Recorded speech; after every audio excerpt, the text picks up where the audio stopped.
أشهد أن لا إله إلا الله وحده لا شريك له وأشهد أن محمدا عبده ورسوله أما بعد فأعوذ بالله من الشيطان الرجيم بسم الله الرحمن الرحيم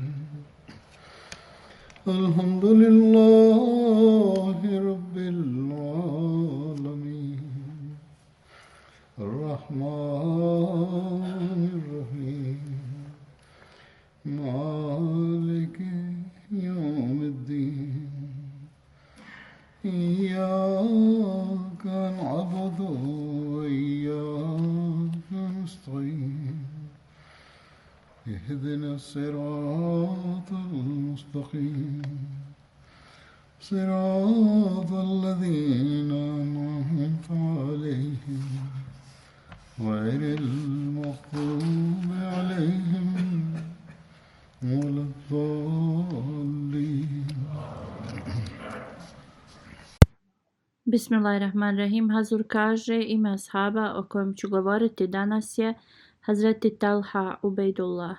Pripadao je Taim bin Mura plemenu, otac mu se zvao Ubejdullah bin Usman, a majka Sa'ba, koja je bila kćerka od Abdullaha bin Ibad i sestra od Hazreti Ala bin Hadrami. Njegova titula je bila Ebu Muhammed. Časni poslanik sallallahu alejhi ve sellem ga je postavio kao guvernera od Bahrein i tu je ostao sve do svoje smrti. Preminuo je u 14. godini poslije hidžre, u toku hilafeta Hazreti Omera radijallahu anhu. Jedan od njegove braće je Amir bin Hadrami, koji nije bio prihvatio islam. Njegov brat je ubijen u toku bitke na Bedru. Drugi njegov brat Amar bin Hadrami je bio prvi idolopoklonik kojeg je ubio musliman. I od njegov taj imetak je bio prikupljen kao ratni plijen. Hazreti Talha je rođak poslanika sallallahu alejhi ve sellem 7 kao generacija prije i također se povezuje i sa Ebu Bekrom radijallahu anhu u 4. generaciji prije. Njegov otac Ubejdullah nije bio živ kad je islam se pojavio. Kako god, njegova majka je živjela dugo i imala je priliku da prihvati poslanika sallallahu alejhi ve sellem. I ona ima čast kao ženski ashab poslanika sallallahu alejhi ve sellem. Primila je islam prije migracije. Hazreti Talha bin Ubejdullah nije učestvovao u bitci na Bedru. Kako god, poslanik sallallahu alejhi ve sellem mu je dao ratni plijen od bitke na Bedru. Razlog zbog čega on nije učestvovao u bitci na Bedru jeste zato što je poslanik sallallahu alejhi ve sellem saznao u vezi nekog karavana koji je dolazio iz Sirije i poslao je njega još Hazreti Talhu i još jednog ashaba na izvidnicu 10 dana prije bitke na Bedru.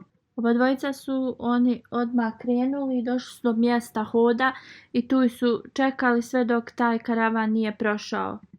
Hoda je mjesto gdje su inače odmarali blizu Crvenog mora, gdje su karavani tuda prolazili koji su putovali iz Hidžaza u Siriju. Prije nego što su se Hazreti Talha i Hazreti Sejd vratili sa te izvidnice, časni poslanik sallallahu alejhi ve sellem je sakupio svoje ashabe i krenuli su. Kako god, taj karavan je pobjegao, otišao je drugim putem.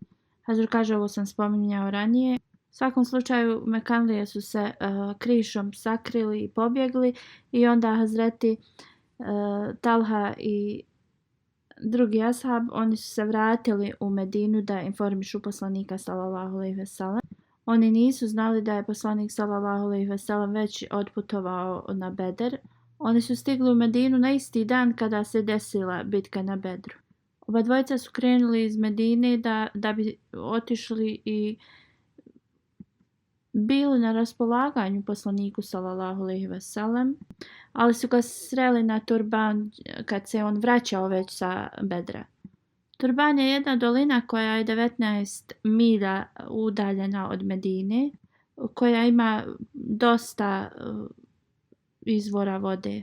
Poslanik sallallahu alejhi ve sellem je tu odmarao na svom putu prema Bedru. Kao što sam spomenuo ranije, Hazreti Talha i Sejd nisu učestvovali u bitci na Bedru, ali poslanik sallallahu alejhi ve sellem im je dao dio ratnog plijena. I zbog toga njih dvojica se uračunavaju kao oni koji su učestvovali u bitci na Bedru. Hazreti Talha je učestvovao u bitci na Uhudu i svim ostalim bitkama uz časnog poslanika sallallahu alejhi ve sellem. Također je bio kad je bio ugovor na Hudejbiji. On je bio jedan od 10 kojima je časni poslanik sallallahu alejhi ve sellem dao radosne vijesti dženneta. Također je bio među prvim 8 koji su prihvatili islam. I on je među 5 koji su primili islam od Ebu Bekra radijallahu anhu. On je bio član šura odbora koju je osnovao Hazreti Omer radijallahu anhu. On je bio od tih osoba za koje znamo da je poslanik sallallahu alejhi ve sellem bio puno zadovoljan i čak na njegov kad je umirao. Jezid bin Ruman prenosi da je Hazreti Talha i Hazreti Usman, još jedan ashab, otišli kod časnog poslanika sallallahu alejhi ve sellem. Poslanik sallallahu alejhi ve sellem im je dao poruku islama i učio im je Kur'an. Rekao im je dužnosti islama i također Hazreti Osman i Talha su tad prihvatili islam i posvjedočili su istinitost časnog poslanika sallallahu alejhi ve sellem. Onda je Hazreti Osman radijallahu anhu rekao: "O Allahu poslaniče, tek sam se vratio iz Sirije. I kad sam došao kod Ma'an, to je mjesto blizu mjesta Mouta. U vrijeme bitke Mouta, to je mjesto gdje kad su muslimani stigli, tad su vidjeli da su Bizantici pripremili vojsku od 200.000 i ashabi su tu boravili 2 dana. Hazreti Osman je nastavio: kad sam došao do mjesta Moan, između Moan i Zurka, on kaže, postavili smo naš kamp tu. Dok smo spavali, čuli smo da neko govori: o vi koji spavate, probudite se, Ahmed se je pojavio u Meki. On kaže, onda smo se vratili i čuli smo vijesti o tebi. Hazreti Talha Ubejdullah radijallahu anhu prenosi: ja sam bio u Busri, koji je stari grad Sirije, i poslanik sallallahu alejhi ve sellem dok je išao sa svojim amidžom sa trgovačkim karavanima je također boravio u Busri. On kaže, bio sam na marketu kad je neki svećenik iz sinagoge govorio i pitao: raspitajte se da li je iko došao iz Mekke. On kaže, ja sam mu rekao da sam ja iz Mekke i on me je upitao da li se Ahmed stvarno pojavio. Ja sam ga upitao, o kojem Ahmedu ti pitaš? On je rekao, sin Abdullaha bin Mutaliba. On je rekao, ovo je mjesec u kojem on će da se pojavi i on će biti zadnji poslanik. Njegov dolazak će biti u Mekki i on će se migrirati u zemlju gdje ima puno hurmi i gdje je zemlja ima puno kamenja i nije puno plodna. I on je rekao, nemojte da ga napustite. Hazreti Talha kaže, sve što je ovaj čovjek izgovorio vrlo me duboko dotaklo i brzo sam se vratio i stigao u Meku. Upitao sam ljude da li se išta novo desilo. Rekli su da, Muhammed bin Abdullah Emin, koja je bila titula poslanika sallallahu alejhi ve sellem, koji su kao nadimak koji su mu Mekanlije dali. Rekli su on tvrdi da je poslanik, a Ibn Abi Kahafa, nadimak titula Ebu Bekra, rekli su on mu se pridružio. On ga je prihvatio. On kaže odmah sam otišao kod Ebu Bekra radijallahu anhu i pitao ga da li je on postao sljedbenik Muhameda. Rekao je jesam i ti također trebaš da odeš kod njega i da ga prihvatiš jer on poziva prema istini. Onda je Hazreti Talha rekao Ebu Bekr radijallahu anhu sve što je taj sveštenik rekao. On je odveo Hazreti Talhu radijallahu anhu časnom poslaniku sallallahu alejhi ve sellem. Hazreti Talha radijallahu anhu je prihvatio tad islam i rekao je poslaniku sallallahu alejhi ve sellem sve što je čuo od ovoga sveštenika. Poslanik sallallahu alejhi ve sellem je bio zadovoljan kad je ovo čuo. Hazur kaže ovo se spominje u historijskoj knjizi Tabkatul Kubra. Kad je Hazreti Talha radijallahu anhu primio islam, Nofel bin Huwailid bin Advija svezao je njega i Ebu Bekra radijallahu anhu sa konopcem. Zbog toga su oba dvojica poznati kao Karinein ili dvojica ashaba. Nofel je bio poznat u Meki kao osoba koja je bila vrlo gruba. Jedan od onih koji je vezao njih također je bio Usman Ubejdullah, brat od Hazreti Talhe. Svezali su i tako da oni ne mogu se viđati sa poslanikom sallallahu alejhi ve sellem i naređivali su im da ostave islam. Imam Behki je napisao da je poslanik sallallahu alejhi ve sellem upućivao dovu Allahu: o Allahu, zaštiti ih od Advija. Hazreti Masud bin Haraš prenosi: jedan dan hodao sam između Safa i Marva. Vidio sam veliku grupu ljudi koji prate mladog čovjeka.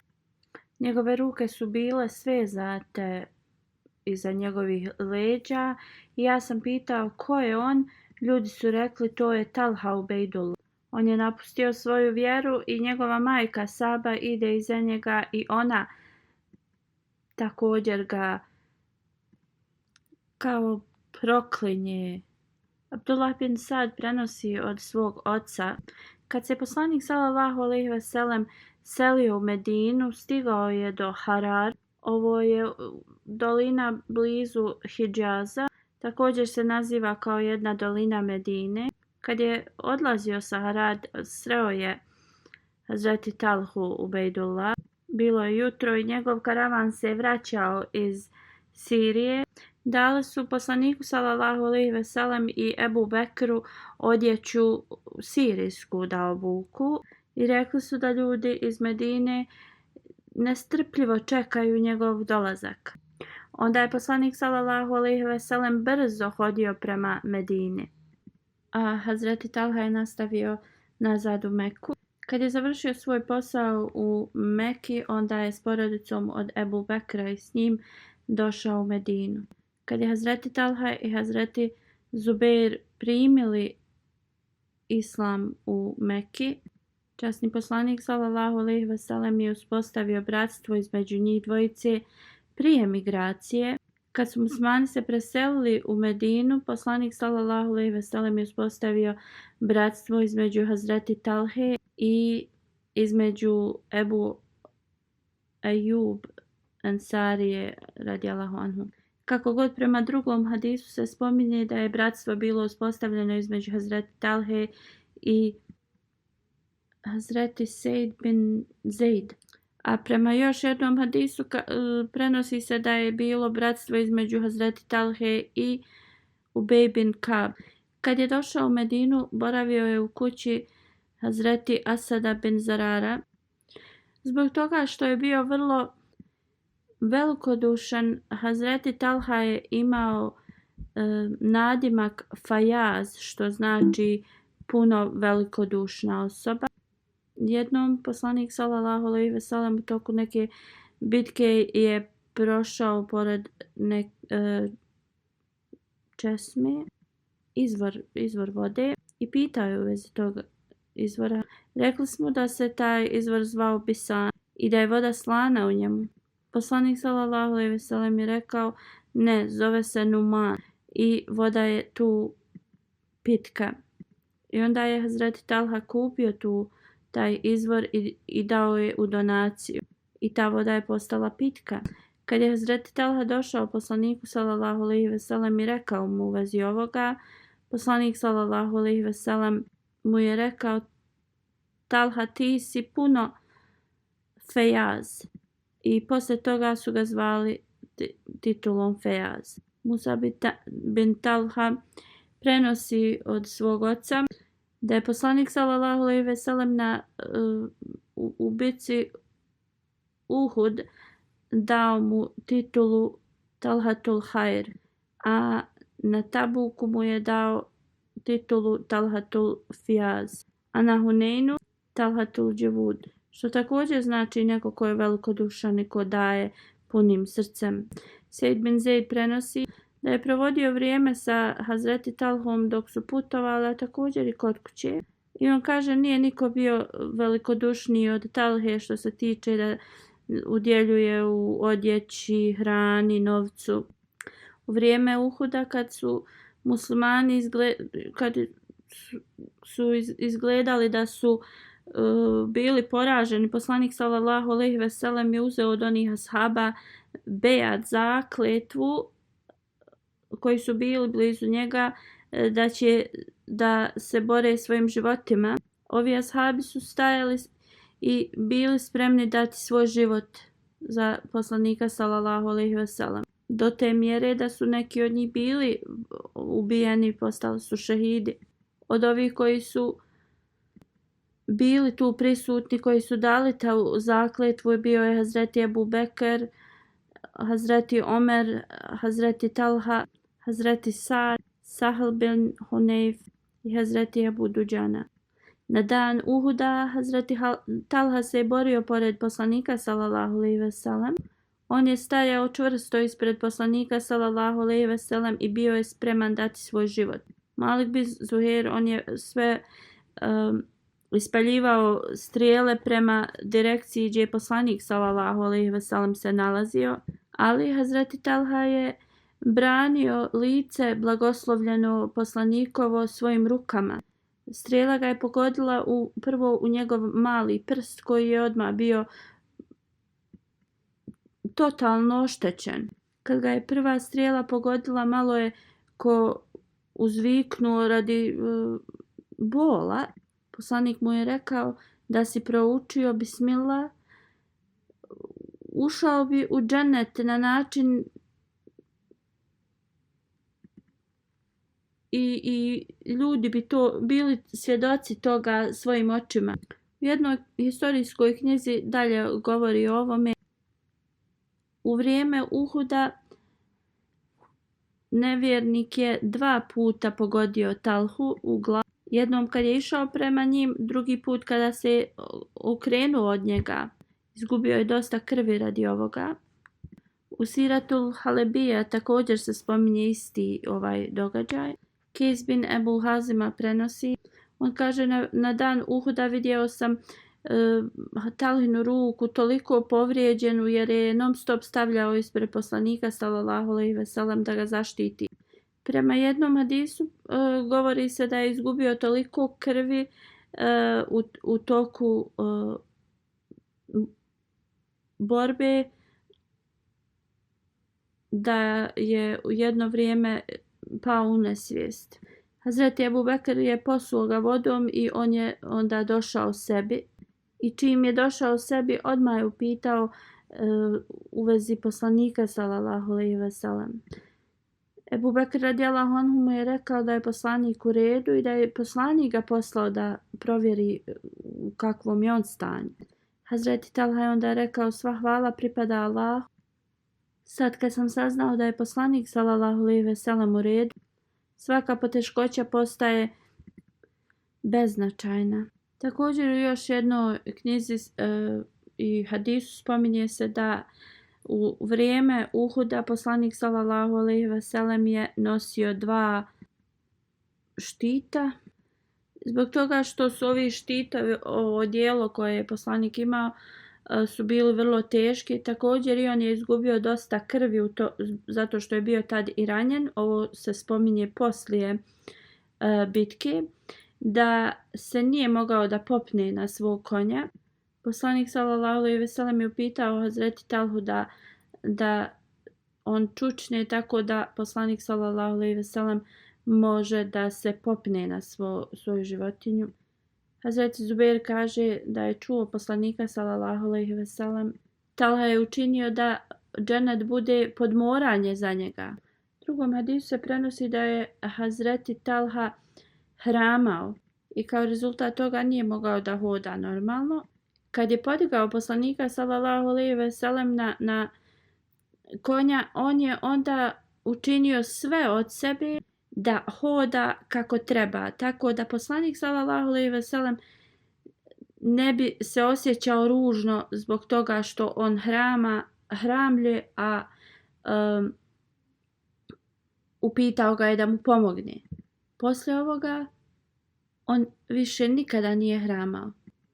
Ajša i Umi Isak, koje su kćerke Ebu Talhe, govore na dan Uhuda naš otac je zadobio 24 rane ili povrede, od kojih je bila jedna velika rana na glavi.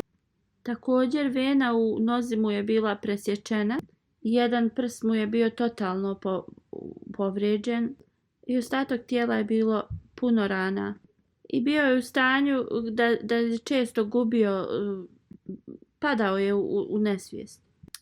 Također prednja dva zuba od poslanika sallallahu alejhi ve sellem su bila slomljena i on je također zadobio dosta povrijeda. I poslanik sallallahu alejhi ve sellem je bio u takvom također stanju. Hazreti Talha radijallahu anhu je nosio poslanika sallallahu alejhi ve sellem na svojim leđima i hodao je unatrag i kad bi god sreo nevjernika, onda bi se počeo i boriti protiv njih. I ovo je ovako radio dok nije došao do doline i smjestio poslanika sallallahu alejhi ve sellem da sjedne. Ovo je iz Tabkatul Kubra knjige. Na dan Uhuda Halid bin Velid je iznenadio muslimane i napao ih je iznenada i učinio je da se oni razbježe. Hazreti Muslim Maud radijallahu anhu je također spomenuo u vezi ovih detalja. On nam pokazuje koliko je Hazreti Talha radijallahu anhu bio strpljiv i koliko je bio pobožan. Iako je ovo vrlo jasno iz ovih navedenih detalja, ovako to Muslim Maud radijallahu anhu je zabilježio. Nekoliko ashaba su požurili prema poslaniku sallallahu alejhi ve sellem i učinili su obruč oko njega. Nije ih moglo biti više od 30. Mekanska armija je napadala na ovaj obruč vrlo jako, u kojem je poslanik sallallahu alejhi ve sellem stajao. Jedan po jedan muslimana su gubili svoje živote pod mekanskim mačevima. A onda također strijelci koji su stajali na brdu su non stop ispaljivali strijele u toj direkciji. Tad je Hazreti Talha, koji je bio Mekanlija i Kurejšija, vidio je da neprijatelji bacaju strijele direktno prema blagoslovljenom poslanikovom licu. On je raširio svoju ruku i držao je ispred lica poslanikovog.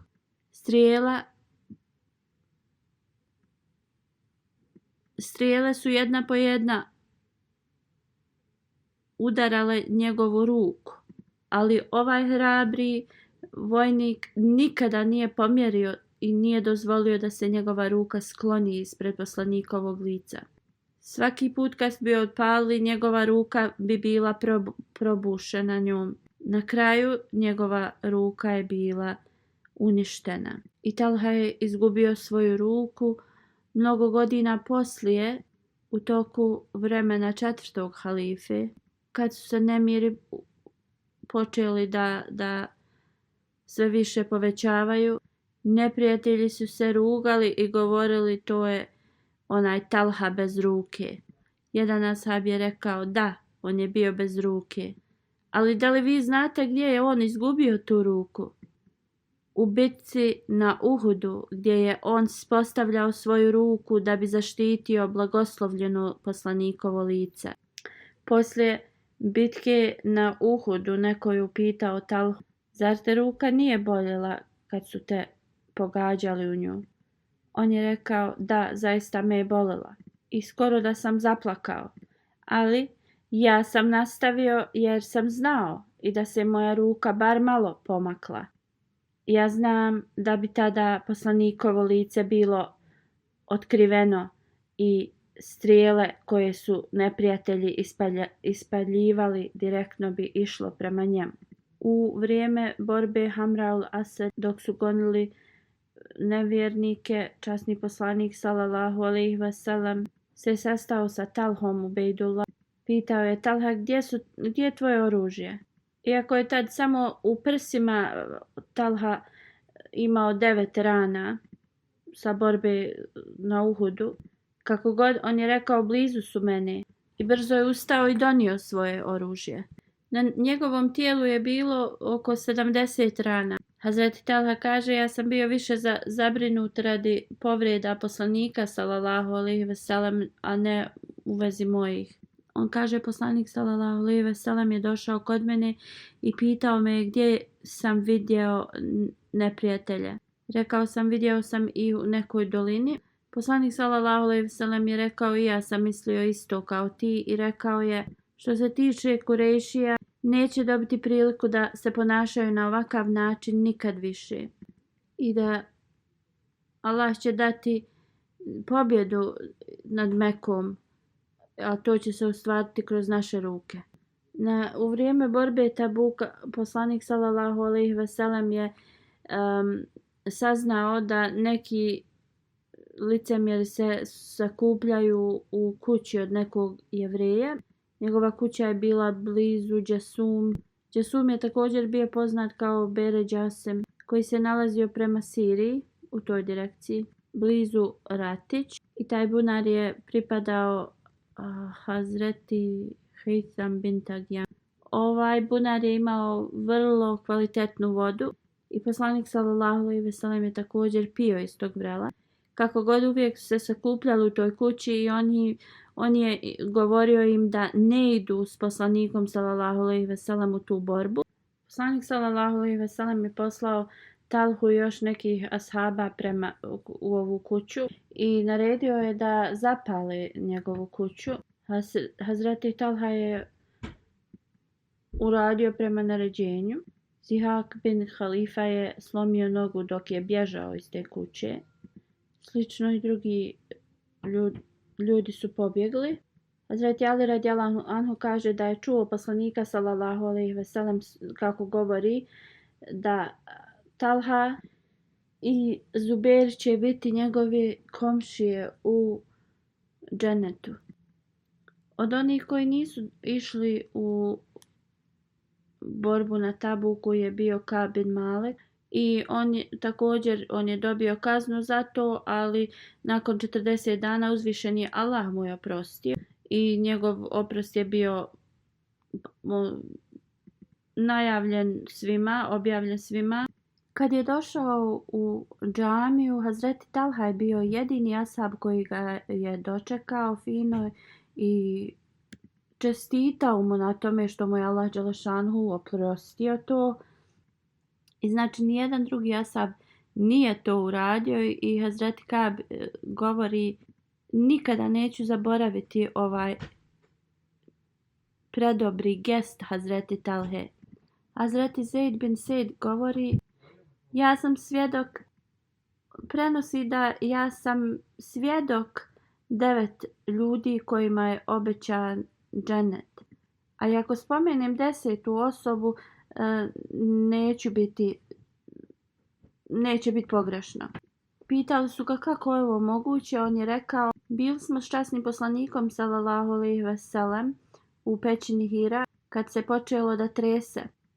Onda je poslanik sallallahu alejhi ve sellem rekao, o Hira, smiri se, jer ovdje je samo poslanik Sidik i šehidi. Hazreti Sejd da su pitali ko su ti ljudi bili. On je rekao časni poslanik sallallahu alejhi ve sellem, Ebu Bekr, Omer, Osman, Ali, Talha, Zubeir, Sad i Abdurrahman bin Auf. Ovo su bila 9 ljudi. Kad je bio upitan ko je bio 10. osoba, prvo je šutio neko vrijeme i onda je rekao bio sam ja. Hazreti Musa bin Talha i Isa bin Talha prenose od svog oca Hazreti Talhe Ubejdullah da su jednom beduini došli poslaniku sallallahu alejhi ve sellem i pitali koji su ti ljudi koji se spominju u časnom Kur'anu, Vamen qada nahbehu, što znači neki od njih su ispunili svoju zakletvu. Kad su ga pitali, odmah poslanik sallallahu alejhi ve sellem nije odmah odgovorio. Beduin je upitao po drugi put i onda ga je pitao treći put. Poslanik je i dalje ostao, nije ništa govorio. Hazreti Talha dalje je rekao, ušao sam u džamiju i tad sam imao zelenu odjeću na sebi. Poslanik sallallahu alejhi ve sellem je rekao, gdje je onaj što je pitao u vezi ljudi koji su ispunili svoju zakletvu? Beduin je rekao, ja sam to pitao, Allahu poslaniče. Hazreti Talha kaže, poslanik je pokazao na mene i rekao je, on je jedan od tih ljudi za koje se kaže da postoje neki od njih koji su ispunili svoju zakletvu. Abdurrahman bin Usman prenosi, jednom smo bili sa Hazreti Talhom Ubejdullah i nosili smo ihram.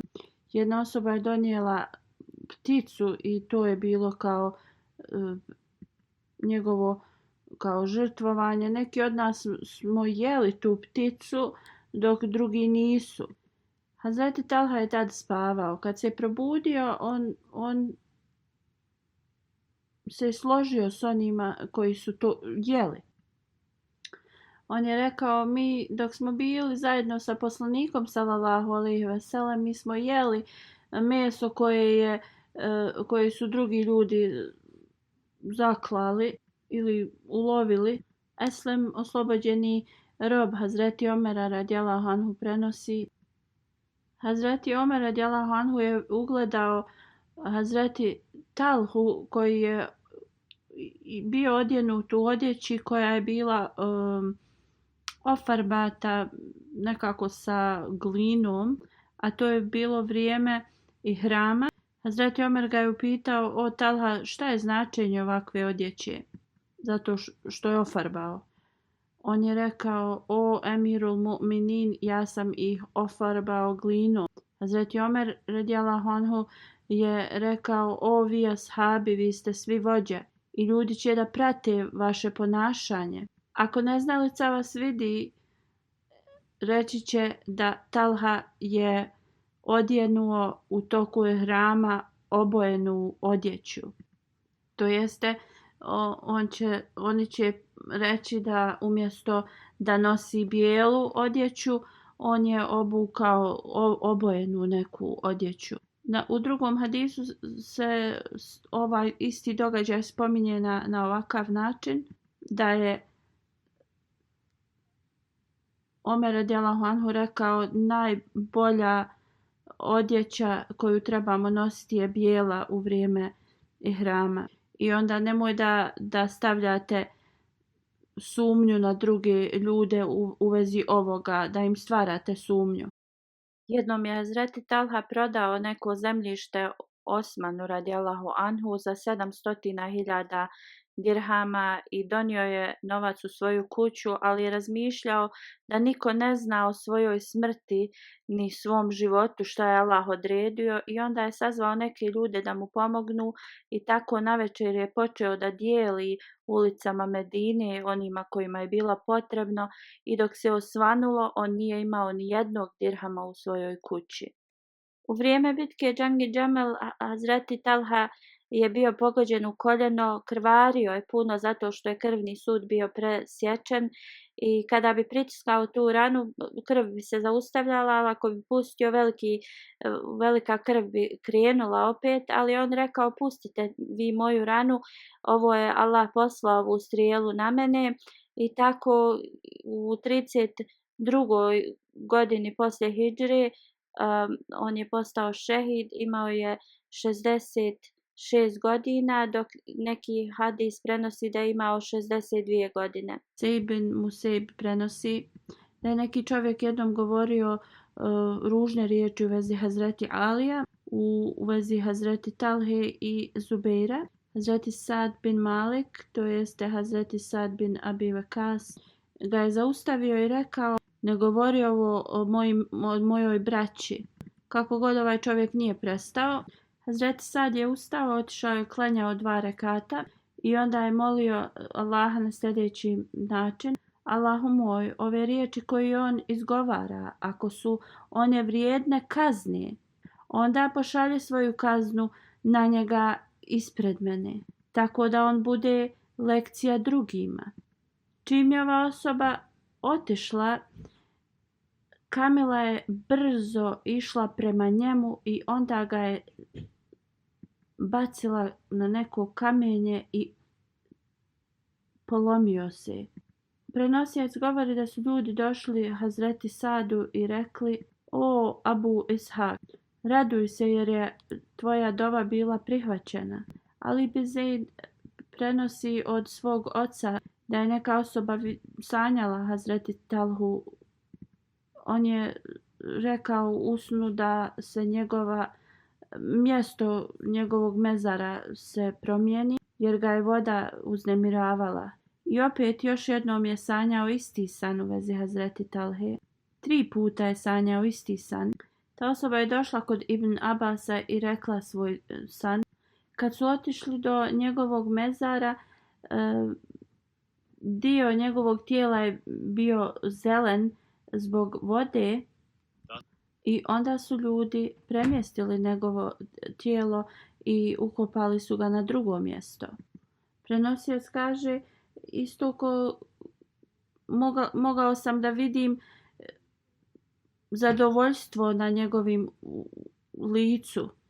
Uopšte se nije bio promijenio.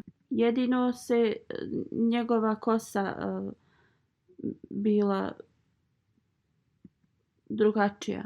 Neki ljudi su kupili kuću od Hazreti Abu Bekra za 10.000 dirhama i tu su ukopali Hazreti Talhu.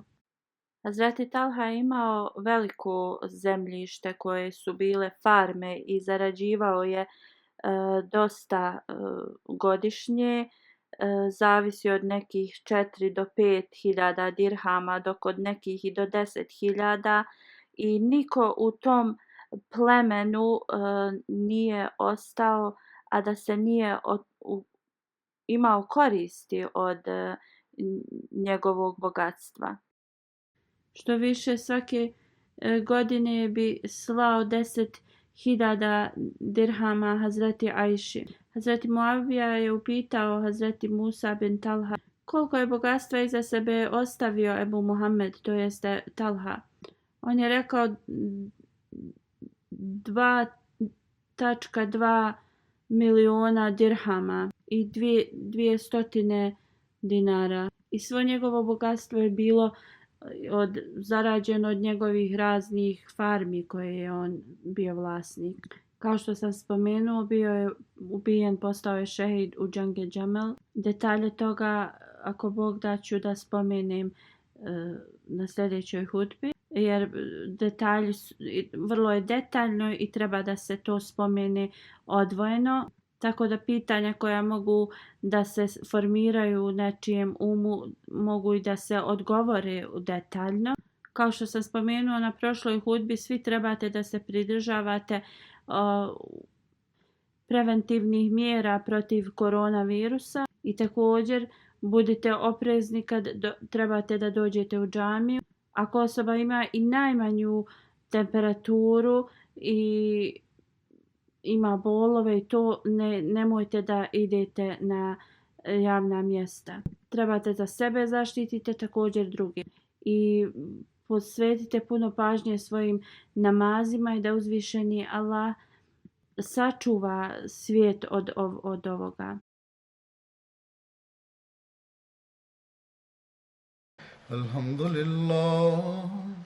الحمد لله نحمده ونستعينه ونستغفره ونؤمن به ونتوكل عليه ونعوذ بالله من شرور أنفسنا ومن سيئات أعمالنا من يهده الله فلا مضل له ومن يضلل فلا هادي له ونشهد أن لا إله إلا الله ونشهد أن محمدا عبده ورسوله عباد الله رحمكم الله